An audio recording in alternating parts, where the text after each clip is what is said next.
Hello, friends. This is Pastor Ardo Pawlowski, and this is another episode of Lions Do Not Bow. Today, we have a special guest. I'm doing this show by myself today.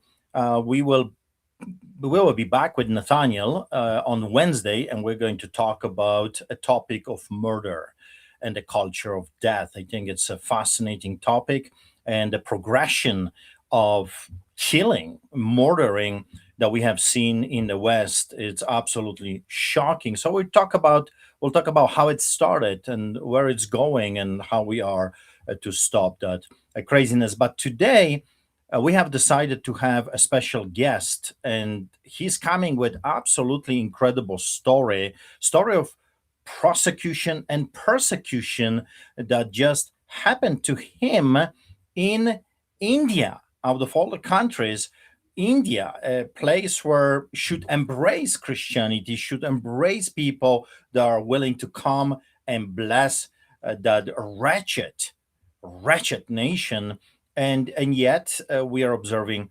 opposites. So we'll have Pastor Shawn Hamm with us today, and if for those that do not know, Pastor Shawn has been an alderman, a counselor for 8 years, and now he's pastoring a church in Red Deer. Red Deer is about hour and a half from Calgary. So I'm going to let Pastor Shawn come. Pastor, welcome to Lions Do Not Bow.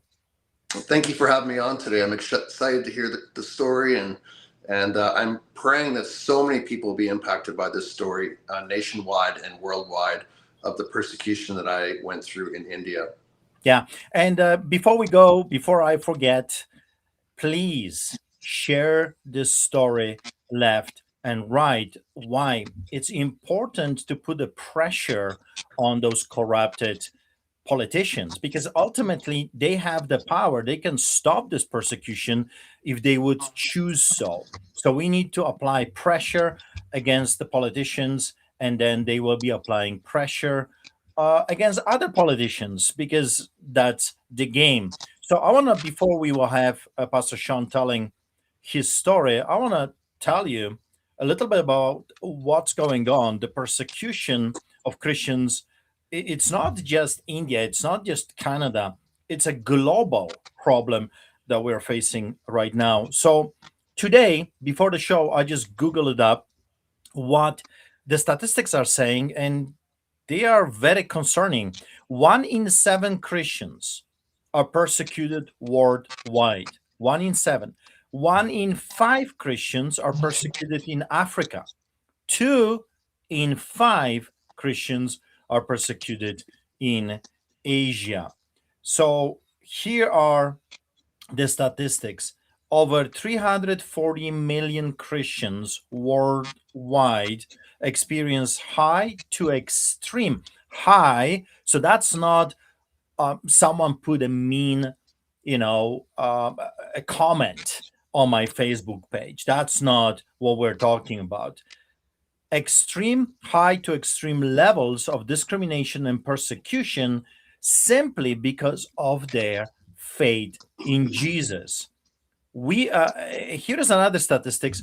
We are the largest religion with 2.3 billion followers and growing, and yet at the same time we face the biggest amount of persecution and prosecution around the world, which is it should be very concerning to everyone. And of course, that what comes to mind is Jesus's promise, which I think Westerners have forgotten, that they hated me, they will hate you. They persecuted me, they will persecute you as well. That's a promise. It's going to happen. Why? Because enemy is not afraid of lies. If you're following a lie, if you're worshiping a cow, he's going to leave you alone. But if you're worshiping the creator of the beef, the cows, well, then you're going to be hunted down.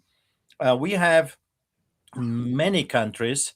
Again, more than 388 million Christians suffer high levels of persecution and discrimination for their faith. You've got North Korea, Somalia, Yemen, Sudan, Eritrea, Syria, Nigeria, Pakistan, Libya, Iran. Of course, we have to add Canada. Canada has become very hostile to Christianity. There is an ongoing attempt to persecute and to prosecute Christians, people of faith, and we see this everywhere in the courts. Of course, Derek Reimer and myself and others were targeted specifically because of our faith. So to the list we can now add India. I've heard about India. I've heard that there is uh, a rise of persecution against Christians, but I thought it's directed at their own population. I didn't know that they're going to be targeting white people, Canadians, Americans as well. But the story that we're about to hear is is absolutely shocking. So, Hindu extremists, this is what I pull out today, threaten genocide against Christians, and for this I need glasses. It's a small print. uh, the Hindu leaders have called for the killing of Christians. They really want to wipe out Christians from India. They've declared a war to rape and to kill all Christian men, women, and children. That's what they want to do. They want to rape, kill, destroy Christians, men, women, and children, just because they believe differently than they believe. And there is, of course, Nigeria as well, uh, which is an ongoing problem. So, Pastor Sean, fire at will, tell us what's happening. Tell us why you've decided to go to India. I know that you have been there number of times before, and you have a heart for the poor. You're feeding the homeless every single week for years now, and you have a heart for the poorer nations as well. So why did you go over there, and tell us what happened to you? Well, thank you very much, Pastor Archer, for having me on again. And it is a crazy story of persecution. I love the Indian people. If anybody's ever been to India, they're the kindest people. They're loving. They welcome you in. They treat you with so much respect. And so I've been to India a couple times. I went in 2014 and then I went in 2016.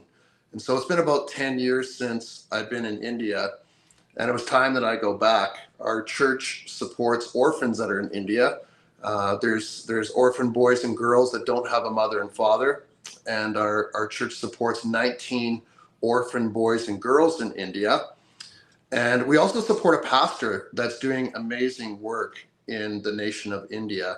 He is caring for and leading almost 200 pastors in the nation of India. And so it's amazing work what God is doing in his life. And I wanted to see the work for myself because our church is supporting him and our church is supporting the orphans. And so I had planned a trip to go to India. And many people had cautioned me before I planned the trip, saying, you know how dangerous India is? They're persecuting Christians. I've seen the persecution on videos coming from India from my friend that has sent them to me. Just about a week before I left to go to India, some Hindus kidnapped a Christian pastor and beat him within an inch of his life. And then they made him eat cow dung as well too, and they videotaped it all. It's crazy what's happening in the nation of India. And so I knew what I was doing, but I'm fulfilling the Great Commission that Jesus has called me to do, which is to go into the world to preach the gospel to all nations. And So, that's what God has called me to do. so just just for the people that maybe missed this, you went over there to support their orphans, their people. You raise the money with the support of the church and other, individuals that have a heart for the poor. You put the resources together and you went over there to feed and to clothe and to support Indian orphans, right? Yeah, we're just trying to make life better for Indians Like, and Indian orphans. I mean, I want the listeners to understand the concept. You are not there. I mean, if you would go over there to hang around with prostitutes and having a great time, you will have no problem from the Indian government. If you were there as a tourist, eating and drinking and just having fun, that's all welcomed. That's all welcomed. They welcome those types of people. But you wanted to feed their orphans and to tell them that their tomorrow is going to be better than their today. That's why you went over there, and tell us what happened. Yeah, and God is doing great things in India, and I want the people to know that. I was supposed to go to Chennai, India, and then also to Assad, and then close to Assad, I was going to spend some time in Nagaland. And Nagaland has had a revival over the last year or two where they held a church service and 200,000 people came. Many got saved, many got healed, many got set free. And so there's a powerful move of God that is happening in India. And I was so excited just to be part of that. It's almost like a wave. When you look at a wave in an ocean, it has ripple effects. It's a wave that just creates ripples. And so I was just excited to be a part of it and to bless the people there, bless the orphans. I wanted to bring back a great report for our church and our church family and people that currently sponsor our orphans. And also the pastors. I want to encourage the pastors. Pastoring, as you know, Pastor Archer, is one of the most dangerous jobs in Canada and especially Alberta. And the people watching need to know how dangerous it is in these other nations as well. And so some of these pastors that I was going to visit are some of the poorest people that you'd ever meet. They receive tithes and offerings a week of maybe $3 Canadian, which is really nothing. And so I was going to bless them with a message, an encouraging message. I was going to bless them with some resources and things like that to help them along. And that's the reason why I wanted to go to India. And India is so close to my heart. Like I said, I love the Indian people, love the food, love the country. I've been there 2 times before and traveled all over the country, and the people have been nothing but kind to me. The last 2 times I went, I went across immigration with no problems whatsoever. But this time was different. For those of you that don't know how far India is, I believe it's like at least halfway around the world. It took me 33 hours to get to India by plane. I flew from here to Vancouver, from Vancouver to Hong Kong, which is part of China, and then from China to India. And with time change, it was about 33 hours. And so when I landed in India, I was just excited for what God was going to do. As I was walking down the stairs and getting to the escalator to go to immigration, I was walking by these big sliding doors that were guarded by armed guards, and I could smell the warm weather of India. And if you're from Alberta, where I'm from, it is cold here. It was plus 30 in India at the airport, and so I could smell the weather. I could smell the smell of India, and it just smelled so amazing. I was so excited to go preach the gospel. And as I was walking up to the immigration counter, which was just on the other side of these doors or across from these doors, I knew I'd be facing a level of persecution. My friend in India had told me that they are watching for white men that are traveling alone, white Christian men. So you need to understand this. Pastor Archer talked about the beginning about the persecution all over the world. This is a plan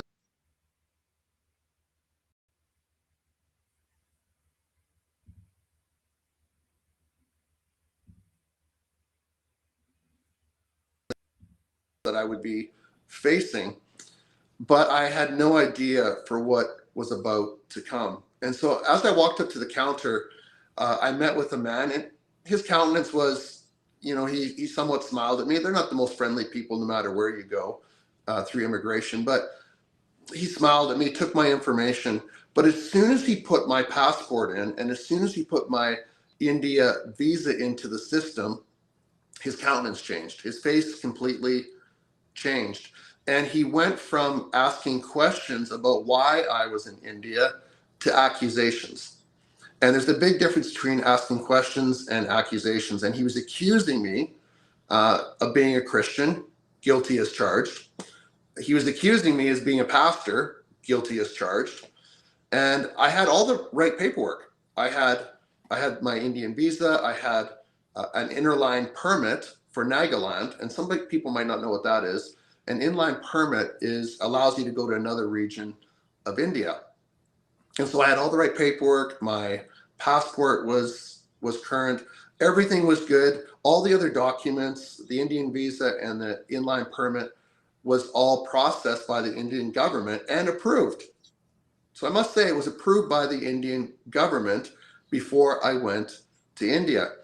So as I'm at the counter, this man, this immigration official, is continuing to accuse me of my reason for being in India. And after about a couple minutes, he said to me, "We need to go to the immigration office. You need to follow me." And so I followed him over to the immigration office. Immediately, I was detained. I was detained at the immigration office. They took my phone, they took my passport, and they took it into another room. They went to another room, and it felt like they were gone for an hour. I don't know how long it actually was. And going through my phone, going through my pictures, and some that are watching might wonder, how can they go through your phone if they don't know your password? Well, I have an iPhone, and you can click on the pictures, and you can flip up the pictures, and you can see what's on the phone. And so they were going through all the pictures, and I don't hide who I am. I'm a pastor. I love Jesus. Jesus is my Lord and Savior, and I live to serve him.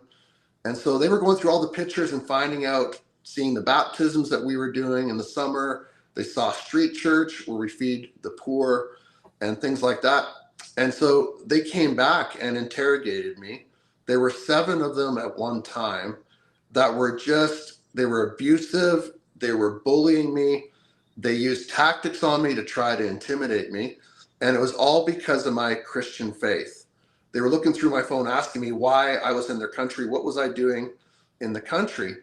And it's a huge issue to me that as a Christian, they are concerned about me traveling to India, to travel to their nation, to bless their people, to bless the orphans, to bless the pastors, to help make India a better place. And that's, I guess, if I'm guilty as charged, Pastor Archer, I'm guilty as charged. I'm trying to make the country a better place, just like we're trying to do here in Canada. And Yeah. so they continue to bully me. They continue to go ahead. Before you go, um, on a side note, we have to understand we're talking about the country of Mahatma Gandhi. Mahatma Gandhi was a freedom fighter, was a person that was fighting for equality. He was fighting for peace, a non-violent way. Martin Luther King Jr. after took a lots of Mahatma Gandhi's tactics.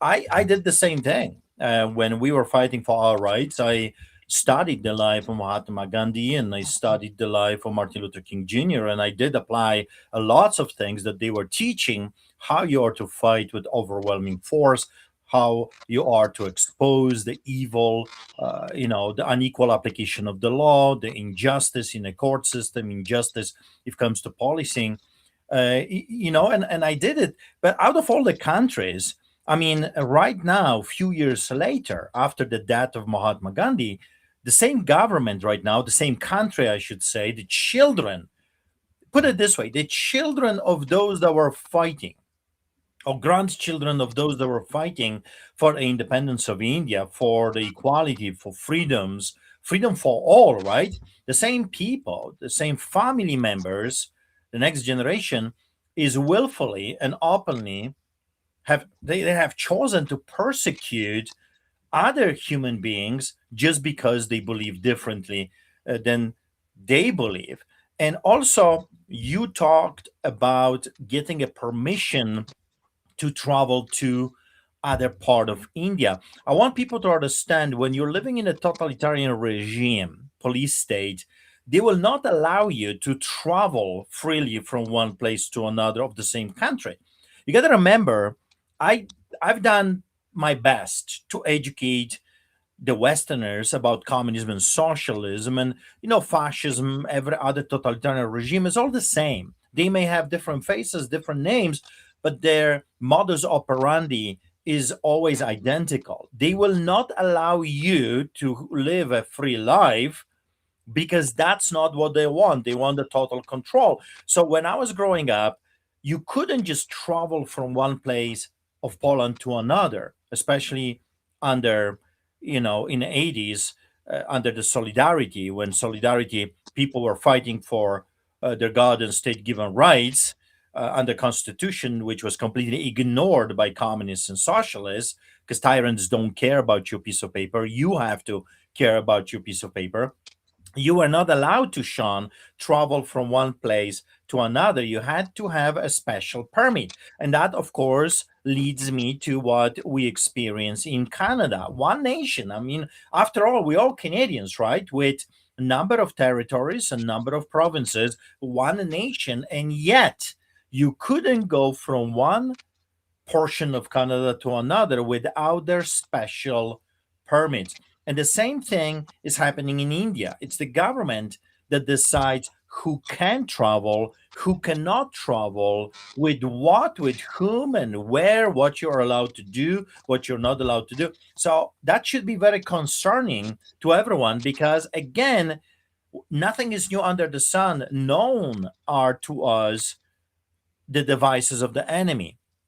In other words, we know his tactics.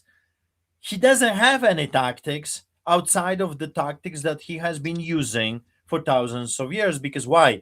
Because people are not learning from history. So you received the documents, you went through all the roadblocks, you bought, you paid the hefty price to go over there to help their orphans that they are not taking care of. It's very important for the people to understand Satan doesn't care about you. Satan doesn't care about your children. Satan doesn't care about your husbands and your wives. You have to understand that to them, you're nothing. You're not a commodity at the best, or social insurance number, like we are witnessing in Canada and United States. You're just a social insurance number, like the number in Auschwitz-Birkenau. To them, you're just a statistics that must pay taxes, and they don't care if you live and die in the end. You're just a commodity to them, easily disposable commodity. Actually, you're not as precious as, according to them, as silver and gold or oil. So you got all the paperwork, you're there, officer is screening you, you're being flagged. Now they want to make sure you suffer for for that mistake of trying to save their children. That's pretty much what is happening, and all of that is happening because you simply believe differently they, they than them. You are serving the real deal, they are serving the false idols. It's a simple clashing of the spirits, the good versus evil, light versus darkness. And people, you have to understand this, that we are living in the middle of the greatest separation between the sheep and the goats, and the sheep and the wolves. This is the cosmos getting bigger and bigger, and not just within our families, not just within our communities, our cities, in our country. It's a global phenomenon.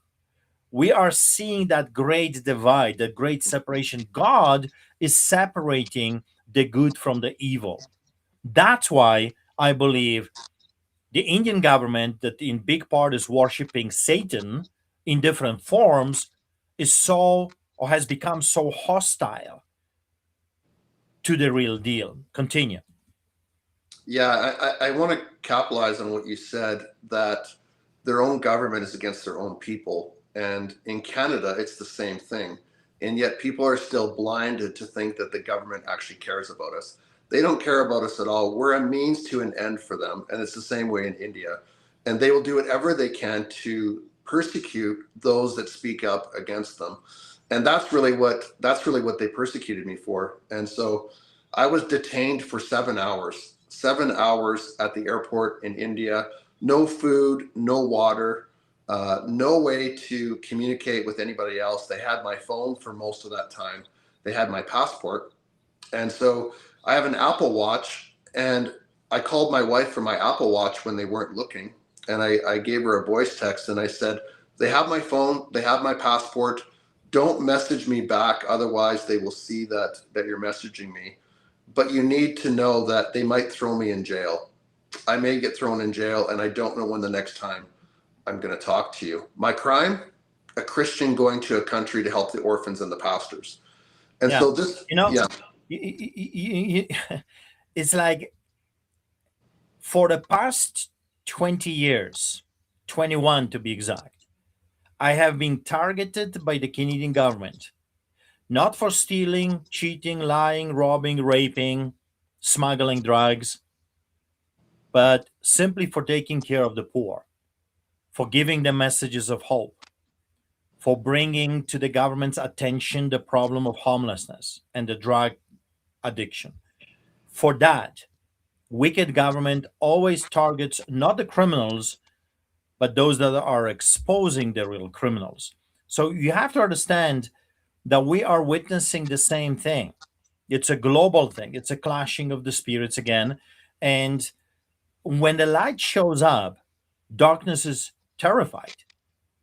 Darkness is afraid of the light. Darkness is afraid. Liars are always afraid of those that speak, preach the truth. And I'm wondering, I kind of can imagine how your wife reacted. I know you couldn't know her reaction at that moment, but later when you came back, what did she say when she received that voice? I mean, I would be terrified if my wife sent something like this to me. It's like, oh my God, India is not, I mean, is not a civilized country. And anything can happen to a human being. I mean, you can disappear and never to be found ever again. And especially when you're dealing with a level of corruption that India has, and they have the guns and they have the manpower to make you disappear, and you're sending this message to your wife. What was her reaction? What did she say when you came back? That when when she received that, what was in her mind? well, we're believers in Jesus. We have no fear, but we're still human. And so there was a part of it where she was, of course, she was concerned for my safety. She didn't know if I'd be thrown in jail. She didn't know if she'd ever see me again. And that's just the reality in India. You just disappear. If they throw you in jail, you might not never be seen again. They just execute you, and that's it. And so we're writing back and forth. She let people know in our prayer circle. She had people praying for us and praying for me, and people that were standing with us, which I'm so thankful for during that time. But I was talking about in church yesterday, Pastor Archer, and we sing these worship songs that Jesus, you're King of all. Jesus, we love you. Jesus, you go before us. We're not afraid. You're for us. What can we be afraid of? We sing these songs so boldly, but when it comes to the fact that we're actually facing potential arrest or even death, do we still believe that God is still the same God that can still rescue us? And you know what that's like, being persecuted so many times by government, by the Canadian government. And that was something that, as I'm sitting there, I'm saying, God, I trust you no matter what happens. If you haul me off to if they haul me off to jail, if they even take my life, Lord, take my life and let it be consecrated, Lord, to thee, as the hymn says. And so I just trusted God with my life. Sarah was trusting God with my life. But you have to understand that in India, when I went through immigration, it was around 12:45 a.m. India time, which is about 12 o'clock in the afternoon, uh, Alberta time. And so Sarah's doing work for the church during that time, and she's getting these messages coming in from me saying, I don't have my phone, I don't have anything. This is what's happened to me. I'm being persecuted. All the while, there's three other people that are sitting beside me being persecuted as well. Three other Indians are sitting beside me. And I want to talk about the point that you mentioned where they're letting criminals go, but they're prosecuting Christians. So the guy that was sitting right beside me was a native Indian. And as he was talking to the immigration officers, they were talking about all these things that he had done, all these things that he was arrested for in the country. And they ended up letting him go and gave him immigration status. a criminal, somebody Yeah. that's been arrested multiple times.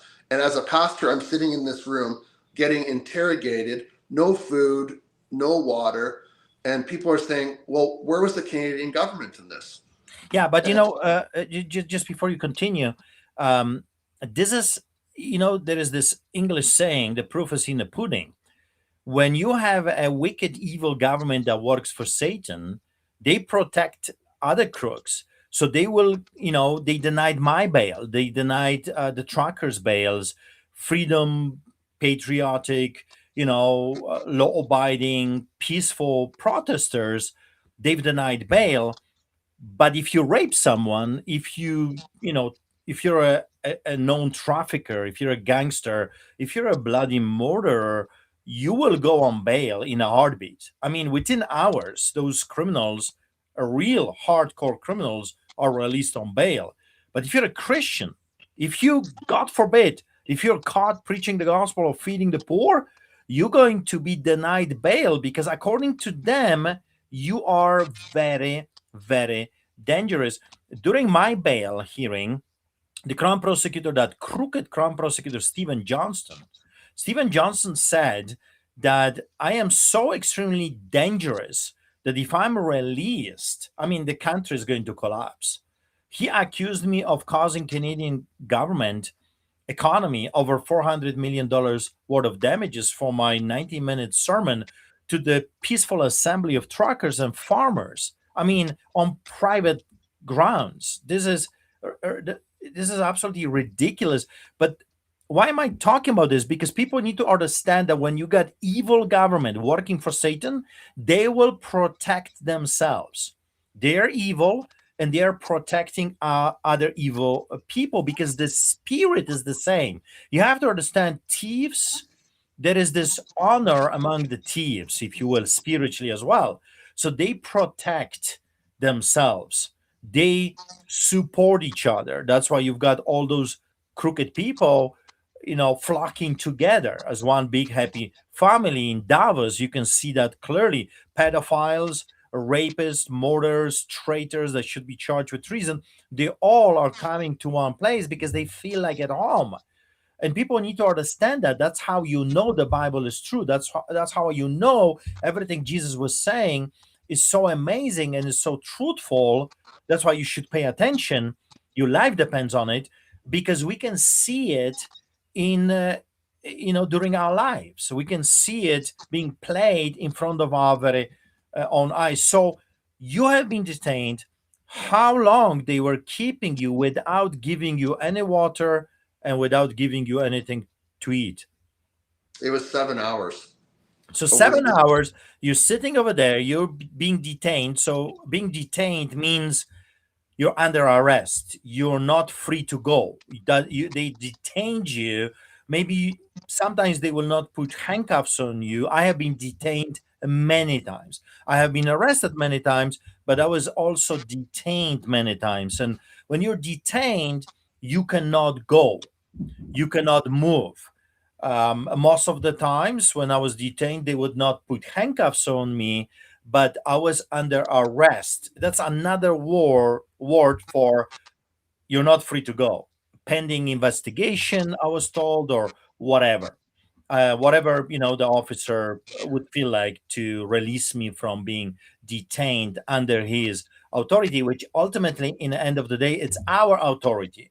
We are giving those people the badge, the pistol, the uniform to uphold the law. But of course, in a system that is working for Satan, they are not working for the people, they're working against the people. So 7 hours, here is a pastor, a Christian, has done no crime, is not free to go, and is deprived of necessities of life. No water, no food. Continue.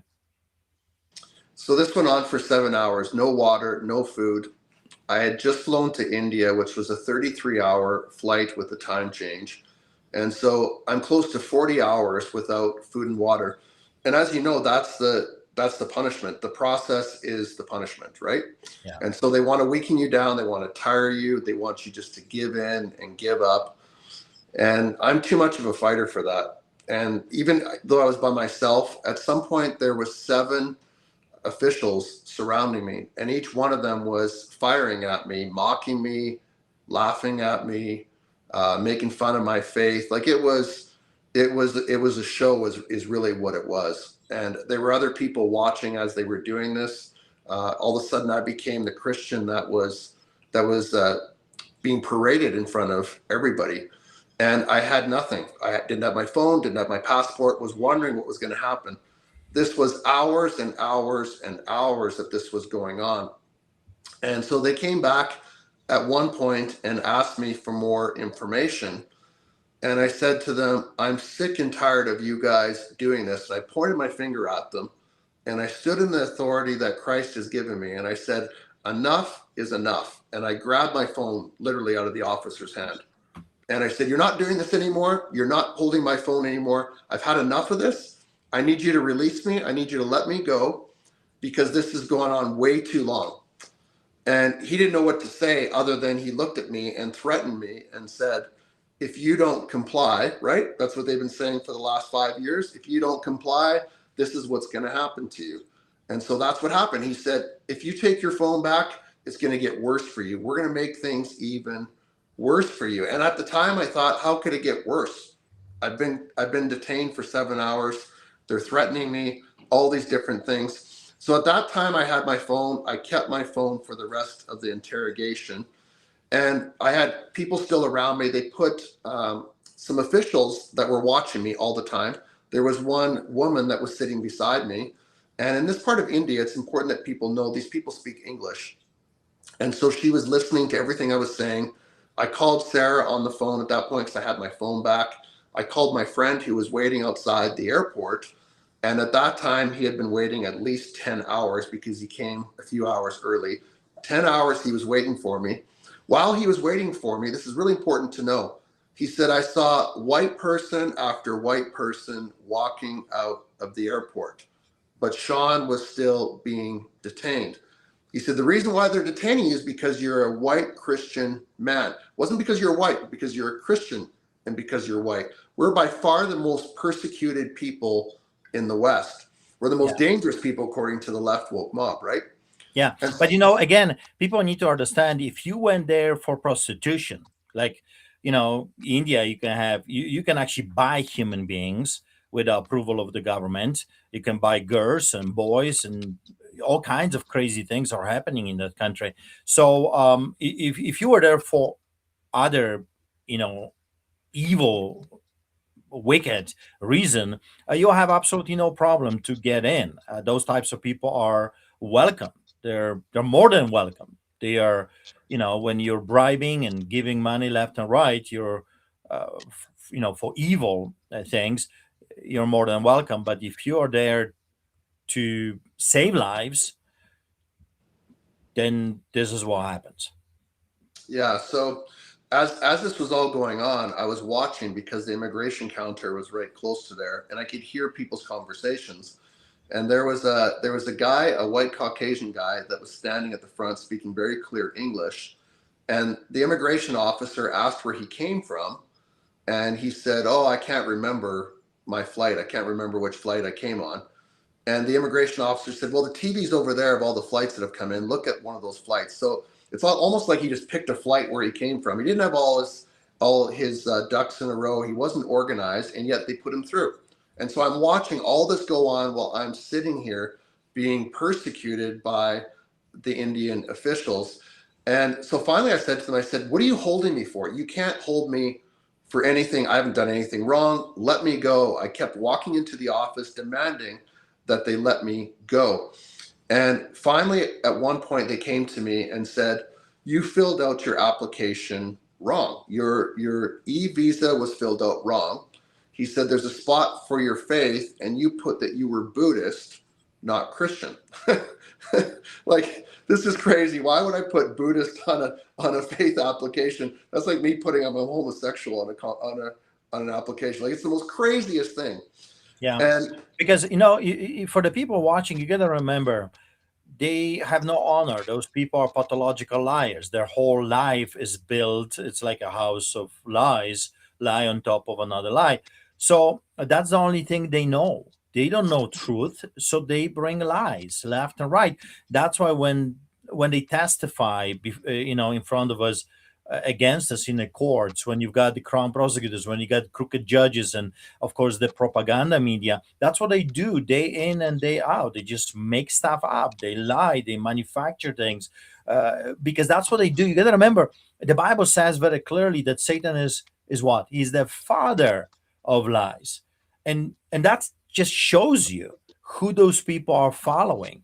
They have no problem manufacturing stuff. Remember, Shawn, I shared that many times. There was this guy, Andrew Bissett. Andrew Bissett was a supervisor, bylaw services in the city of Calgary, here in Alberta. He manufactured document against me. He brought that manufactured lying document in front of the judge, swearing that that's what he observed, and then we played the video. And then my lawyer, in front of the judge, says this to this Andrew Bissett. Andrew Bissett, remember that crooked man's name, Andrew Bissett, high-ranking, a bureaucrat within the city of Calgary. He says, "Officer, are you not concerned that the only document for the judge to see is false?" And he looked at him without blinking of an eye. He says, "I'm not concerned." You know what happened to that officer? You would think he would be charged with lying to the judge and stuff like. No, no, no. He was promoted right after this trial. He was promoted to a higher position within the city of Calgary. That's what we're dealing with. They are liars. They're crooks, and that's why I'm not surprised. I'm not surprised that they probably erased your answer in the computer or in a paper document, whatever they have over there, and they replaced Christian for Buddhist. I mean, that's what those people do.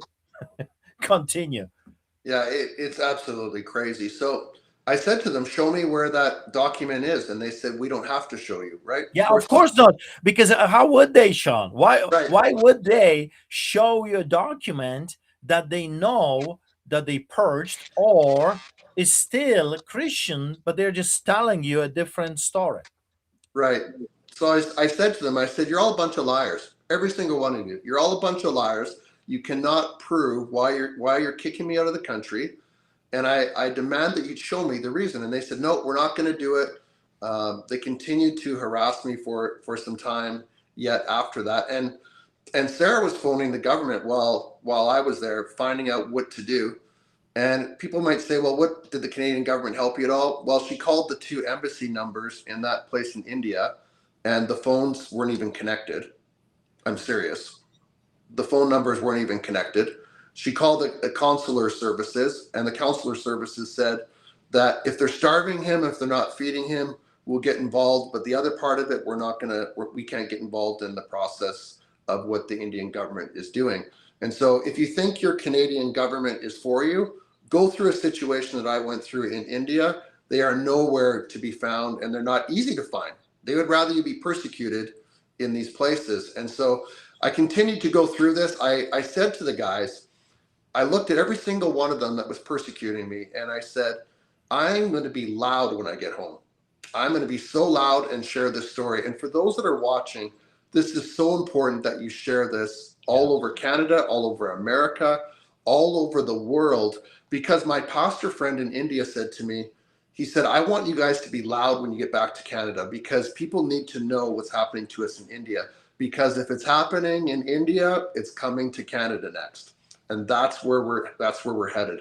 And so my goal is to try to get this out to as many people as possible. This video, the post I put on Facebook, I want as many people to hear about this. I even took pictures of these guys. So after I got my phone back, I took pictures of those officials that were bullying me and harassing me, and I put it all on Facebook today. So it's for the world to see. They're going to be infamous for Christian persecution all over the world. And the Bible says that vengeance is mine, saith the Lord. And so I know that the Lord is in my corner. If God is for me, who can be against me? And if you come against me as a child of God, you're coming against my Father. And my Father is bigger than anybody else's father that's not a believer in Jesus. So they got a lot to contend with. So after that, they said that they were going to they could have either put me in jail and let me go through the legal process, in India, or they had to send me out of the country as soon as possible. And so they decided to send me out of the country as soon as possible. They got me a flight the next morning, about 18 hours later, to get out of India. But they had a problem now because I wasn't allowed to go into India. I didn't pass immigration, and so I had a flight that they had booked to send me home, but they couldn't send me into the main part of the airport because I wasn't allowed in that part of India because I was in immigration. And so they were trying to figure out what to do with me. So they took me through the back part of the airport, and it was really interesting because there was a metal detector, and it looked like a smaller room that was used maybe for dignitaries or people that were important that were coming through India, that they could kind of sneak them through the back. And so they brought me in there. Again, I was under guard the whole time. People from the airport authority, the airport officials were standing with me the whole time. I wasn't allowed to walk by myself. And so we got to this next checkpoint, and there was a man dressed in full army gear. So he looked like he was military. I don't know if he was military or not, but he was dressed in full camouflage army gear. And he interrogated me, asked me some questions, and then they agreed to put me through the metal detector, but not before they made me take most of my clothes off, which was a weird turn of events because, as you know, when you go through airport security, they make you sometimes take your shoes off, your belt, things like that, but you're allowed to keep your shirt and shorts on. They made me take off most of my clothes. And then once I got through the other side, then he interrogated me for another hour on top of the 7 hours that I was already interrogated in immigration. And I'm being interrogated in this cold room without my clothes on and without anything again. Finally, they agreed to send me on, and there was a glass elevator there. And so I got dressed, and he said, "You just got to go up the glass elevator. That'll take you to international departures." And so I took the elevator up. They seized my passport again. And so I want everybody to hear that. They seized my passport again. And I had an 18-hour layover in the airport before they were sending me back, deporting me or refusing entry to me, sending me all the way back to Canada. And you can imagine the things that were going through my head at that point. 33 hours to India, 7 hours of interrogation at immigration, another hour of interrogation behind the scenes with this guy that looked like he was military. And now all of a sudden I have an 18-hour wait in the airport. And it was a bit unnerving, if I'm being honest with you, because they could have arrested me at any point. I expected to see officers come around the corner. It gave them 18 hours to drum up more stuff on me if they wanted to. And so I was quite aware of my surroundings and what was going on. But I didn't have my passport. Time went really quickly, actually. I wrote a sermon while I was there, a powerful sermon, which I'm going to preach this weekend. And as I got about 45 minutes before boarding, I still didn't have my passport. And I had to board the airplane within 45 minutes. And I was wondering what was going to happen. No passport, no identification, no boarding passes. They had seized all of that from me once I got into international departures. And so an airport official came up to me a few minutes later and said, "You're going to be flying on this flight." And she had a white envelope, which I posted on Facebook today. And in the white envelope was supposedly, and I say supposedly because I didn't know, was my passport and was the reason why they kicked me out of India, the reason why they were deporting me out of India and refusing me entry. That was all in this white envelope, but the white envelope was sealed. I couldn't look in it, couldn't touch my passport, couldn't touch my boarding passes, nothing. And so they walked me up to the front gate like a criminal. And they told me, they said, "You're not going to be allowed to board the plane with the rest of the passengers.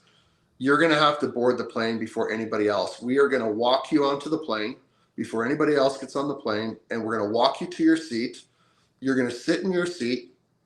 When the plane lands, you need to stay on the plane until everybody has gotten off the plane. Then another airport official will meet you and they will walk you off the plane." And this happened when I landed in Hong Kong. So as soon as I landed in Hong Kong, an officer met me, an airport official.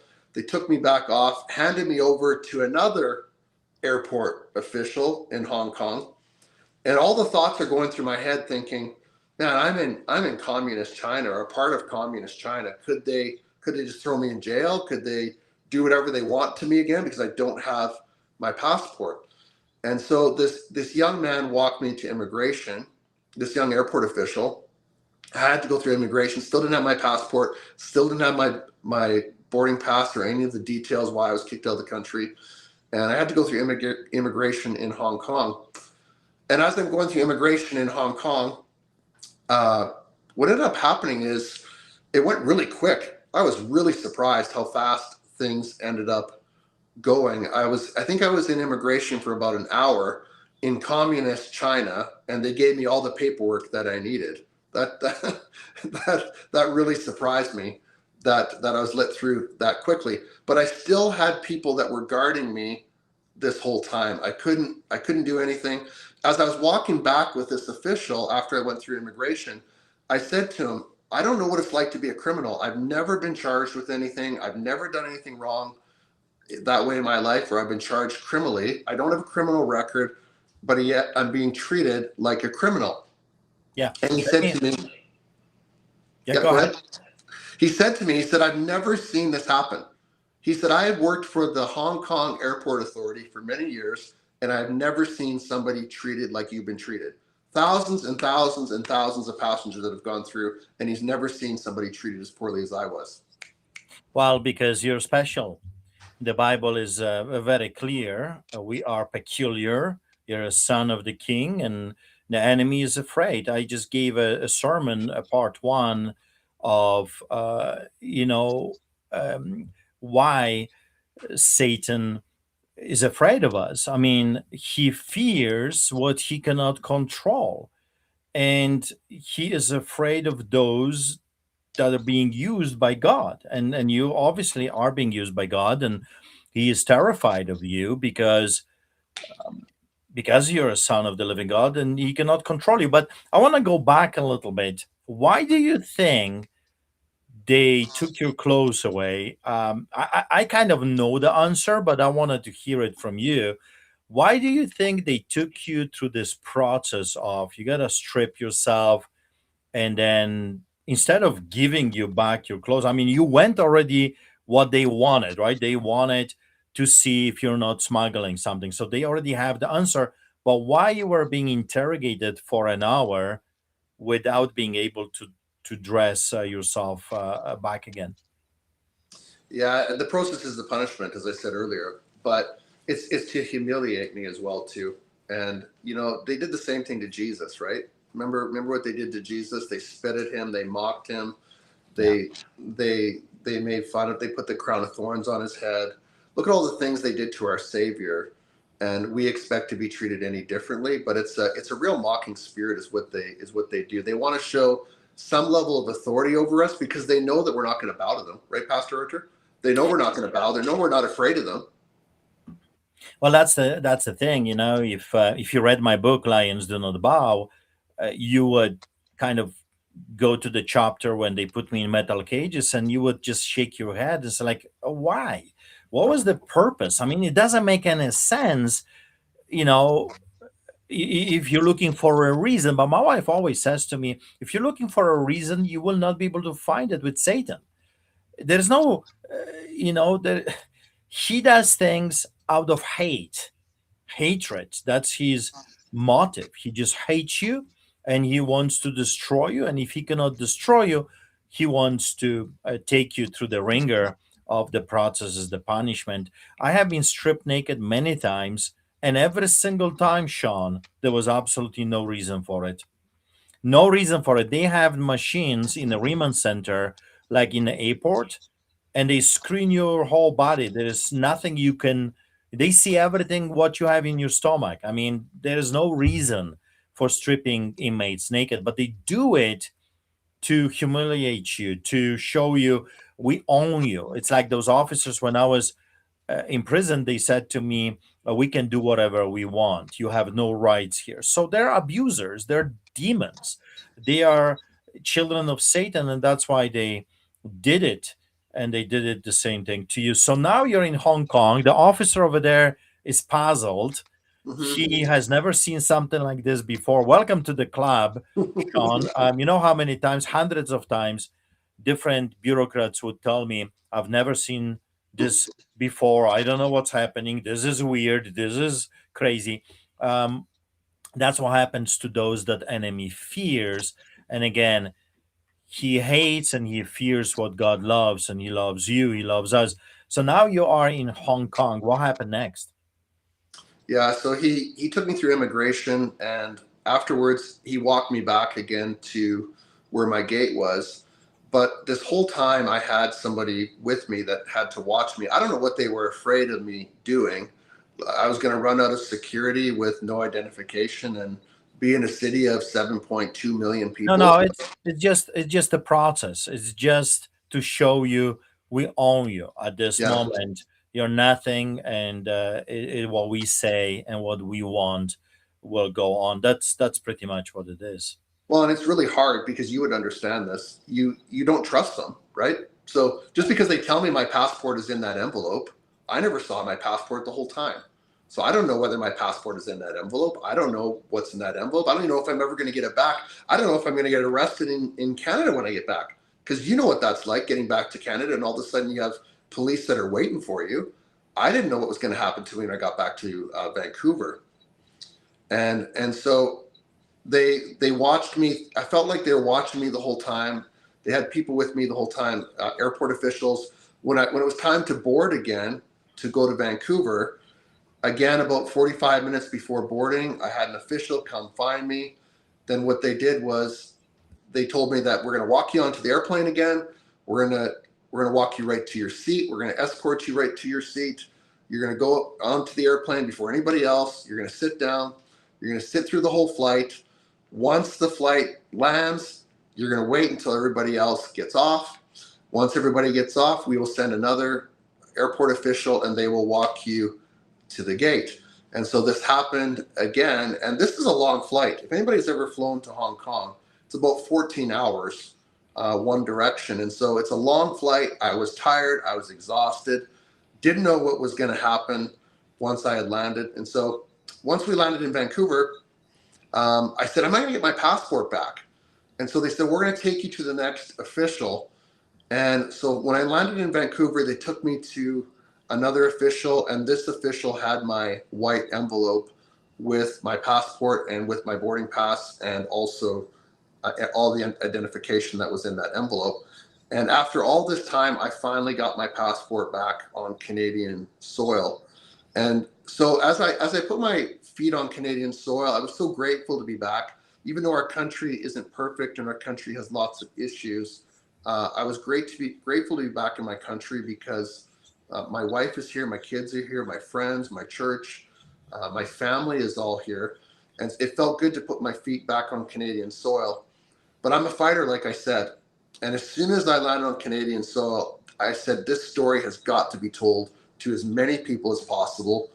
I got home, I was exhausted. The amount of time flying there and back was 66 hours. I was detained for 7 hours in the back, 1 hour by the military, the guy that looked like he was military, plus another 18-hour layover. It was well over 90 hours that this had gone on. And so when I got home, I put my thoughts together of everything that happened. And I will not stop. I will not stop, Pastor Archer, until this gets out to as many people as possible. Because if it's happening to me, it's happening to others. And we must stand for what we believe in. Because if we don't, this is coming to Canada. And this is what really concerns me. What I saw in India is coming to Canada. We're already taking stuff from India, the way we're prosecuting and persecuting Christians. I think they're just taking it from a playbook. There's nothing new under the sun. All these other countries that are persecuting Christians, it's coming to Canada. And I hope that people watching this will wake up to what's happening and that they will stand up, speak up, show up, because that's how we're going to change this nation of Canada. Yeah, I want to before I ask you this question, I want to just let the viewers understand that there are few things that the Canadian government can things that they can do uh, diplomatically. They can talk to the officials in India, ask them questions, make inquiries, and make sure that, hey, wait a second, if you're going to treat our citizens this way, maybe we will stop.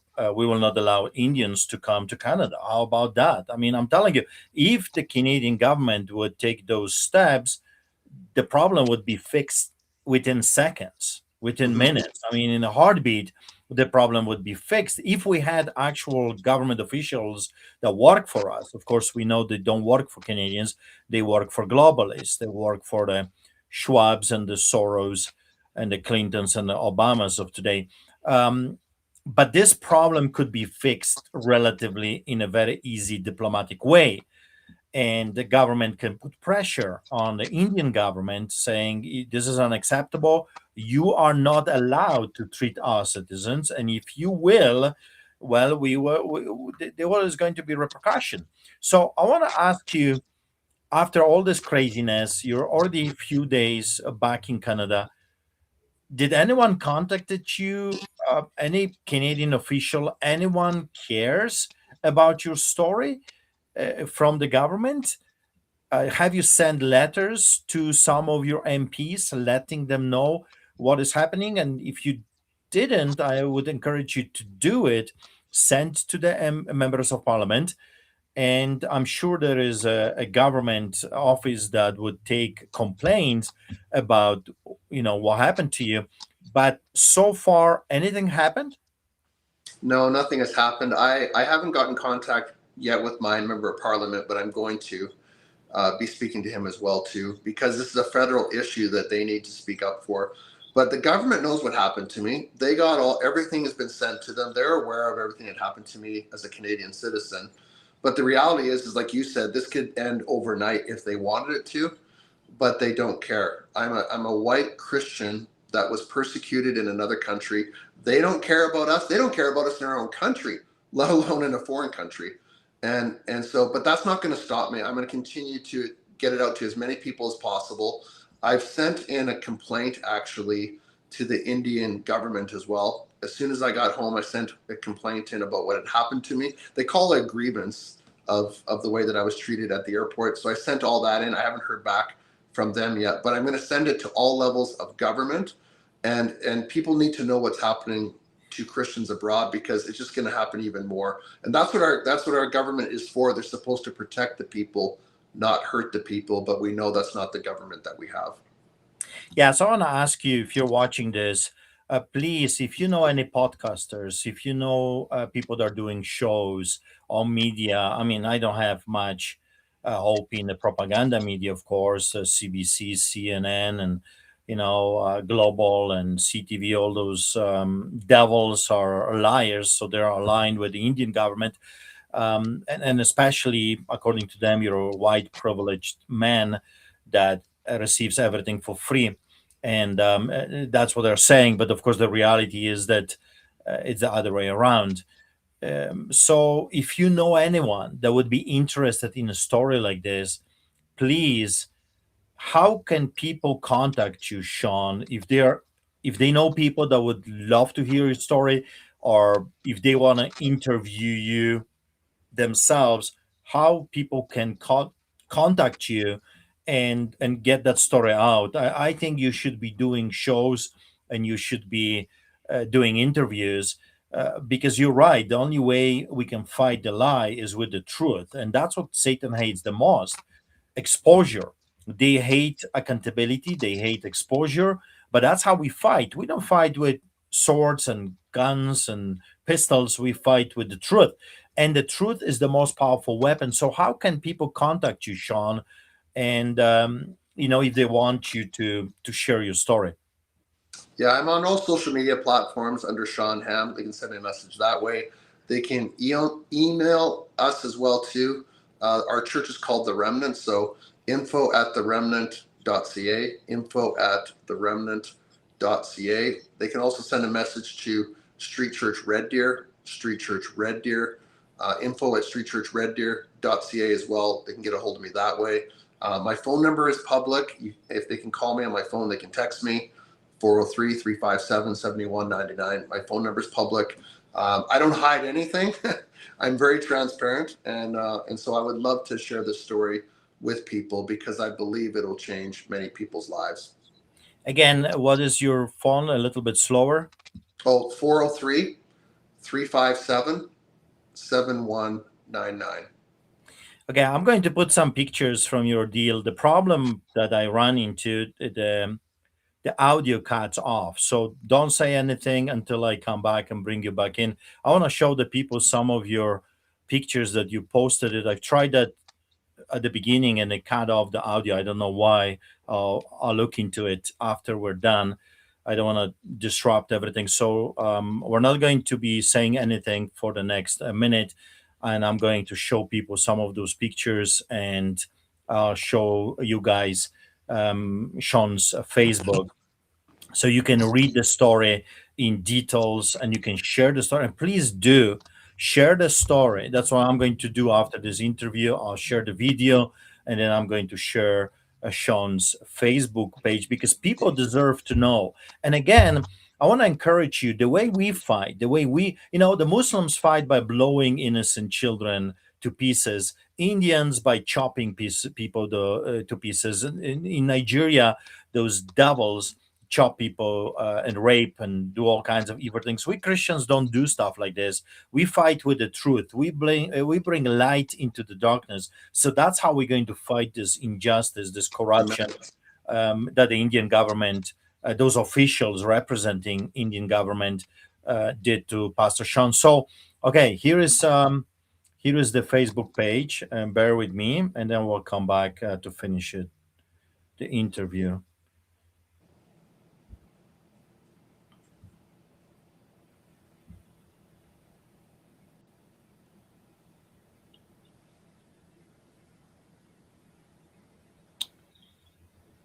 Can you hear me? I can hear you. Oh, maybe the problem got fixed. So here is the page, and here is the write up that Shawn did. Shawn Hamm. That's how the Facebook page look like. Shawn Hamm.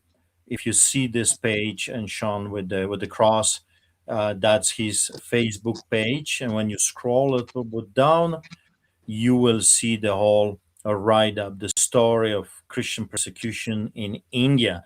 Share it left and right. Let the people know. Bring light into this craziness. And here are the pictures.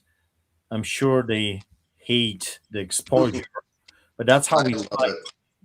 That's how we fight. We let the people know what is happening. And again, it's the crazy story. The craziness in the story is that this man went to help their people that they are not helping. That's the most bizarre part of the story.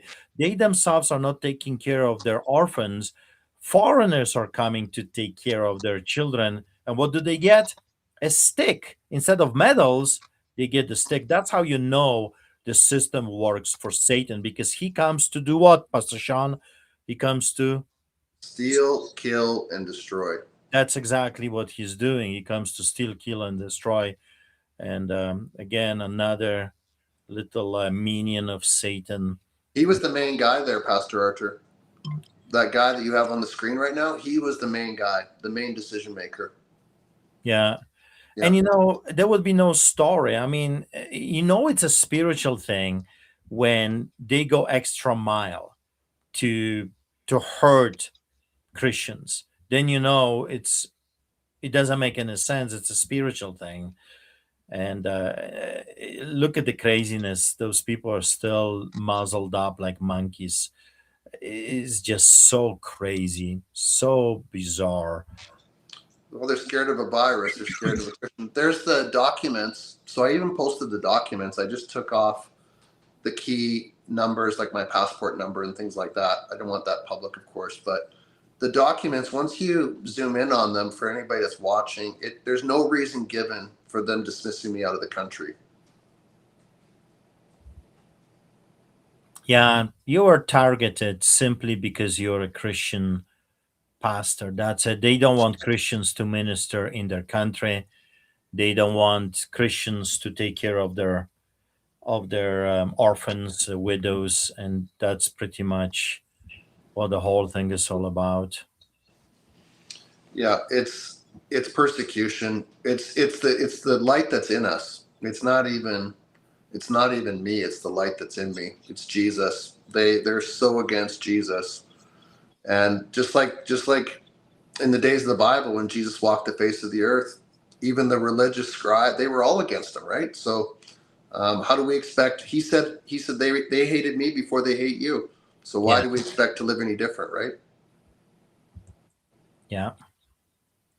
But yeah, all those documents are there for the world to see. So anybody that wants to go through that, you can get it on Facebook. You can blow it up. You can read it. It's as clear as day. It has their signatures on it. There's the white envelope that my passport and all that information was in that I wasn't allowed to touch until I got back to Vancouver. So everything is on my Facebook page there. Wow. What a story. What an ordeal. But we keep plowing. We keep doing our best. So again, I encourage you to go to Shawn Hamm Facebook page. The documents are here. The pictures are here. The story in great details are here, and please spread the word. Yes. Spread the word around. Let the people know what happened. Why is this important for the people to know what's going on? Because today is Art Pulaski. Today is Sean Hom, but tomorrow it might be you or someone from your family. In other words, they came for us. Be sure of it, they will come for you as well. It's just a matter of not if, but when. That's history. That's why I love to teach history because history repeats itself. Again, nothing is new under the sun, and known to us are the devices of the enemy. He does the same thing over and over again because it works. It works. He's filled with hate, and he just you know does the same thing over and over again. He uses different ideologies, different names, different faces, but the evil remains the same. So is anything else you want to add to the story? You're back in Alberta, you're back in Canada, you're back with your wife, and I'm sure the church and your family is happy you're back. uh, what next? You're going to continue letting people know about what's happening, what happened to you, and what is? Do you have any awards for the people that are thinking of going to India, or for the people that are considering trying to get through? Yeah, that's a really good question. I think one of the things that people have to realize is if God calls us to something, we do it and fear doesn't play into it, the equation. We cannot be fearful. I knew that there was things that I was going to get persecuted with in going to India, and I knew there was real chance that I could get thrown in jail, real chance I might have even been killed. But to serve Jesus is the most important thing for us as believers. We can't look at anything else. We can't live in fear. But we can't draw that line when we're in that situation. Do you know what I mean? And so I think a lot of Christians are struggling. They don't know where their line is. And if you make up your line once you're in a place where you're being persecuted, it's too late because you will fall for anything. You have to say, I will serve Jesus, I will follow Jesus, no matter what may come against me, no matter what persecution comes against me. I will serve the King of Kings and I will serve the Lord of Lords. And he's looking for the ultimate sacrifice from each one of us. And so maybe I'll just leave everybody with this. Somebody said to me recently, Suzanne, who goes to our church, she's gone to our church for a long time, and she said something that really resonated with me because I was questioning why this all happened and how it all happened and all that sort of thing.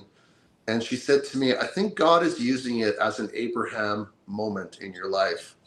Just like Abraham walked up the mountain with Isaac and he thought he'd be sacrificing Isaac until the point even where he lifted up the sword to kill his own son that he had been believing for. God wanted to see if he would follow him no matter what happened to him. And I feel like that's what happened with me as well too. God was saying, Will he follow me? Will he trust me? Will he walk to where nobody else will walk, or where other people are scared to go? And so I'm a results oriented person like you are, Pastor Archer, and I like to see results. I have goals that I want to get done. I wanted to preach the gospel to all these people out there, and I was excited about that. But what about if God was doing something so much bigger in this, and something so much bigger in me, seeing if I would obey no matter what it cost me? And that's, I think, where the church of Western Canada and Western America is so weak, that we don't want to suffer. We don't want to be in persecution. We just want to live our soft, cushy lives. As long as it's not affecting me, I don't care. As long as my life is good, I can go golfing. I can go to hockey games. I can go to restaurants. I can go on vacations. Things are good. If it doesn't bother me, I don't care about it. And that's where we are at right now. And so I'm really concerned for people that are going through the motions, going to church, but they're literally just sitting through a service on a weekly basis, and they're not changing. And when we meet the King of Kings and the Lord of Lords, Jesus changes everything. As soon as we give our lives completely to him, nothing belongs to us anymore. My money isn't mine. My family doesn't belong to me. My time doesn't belong to me. The church that I pastor doesn't belong to me. It all belongs to him. And my job is to be a good steward of that and serve him with all my heart. So my encouragement for those watching is that they would serve Jesus with all their heart and not be afraid of what might come to them if they walk in obedience to him. Man, well, the saddest part of this story is, of course, what happened to you is sad. But in the end of the day, who is going to suffer the most is their children, their own children. They did this to their own people. They removed someone that wanted to bless their children with tangible things, and in the end, those children are the ones that are paying the price. And I just want you to know that everything we do on this side of eternity echoes in eternity. Everything we do on this side affects everything else, and our decisions matter.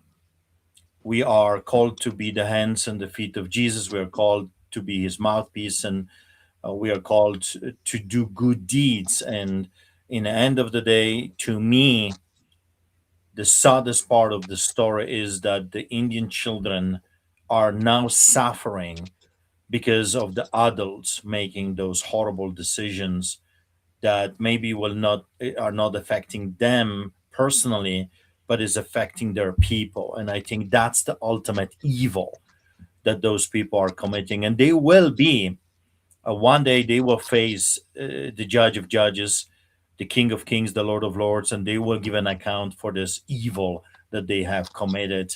Because when you do evil, there is a chain reaction to that evil. When you do good, there is a chain reaction to that good.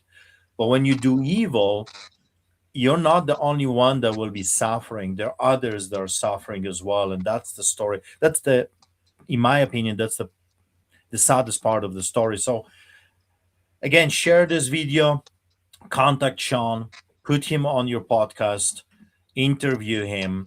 People deserve to know what is happening. And thank you, Shawn, for being part of this podcast. Lions do not bow. You definitely did not bow. And bless you for it. And I'll see you soon. God bless you. God bless you. Thank you very much.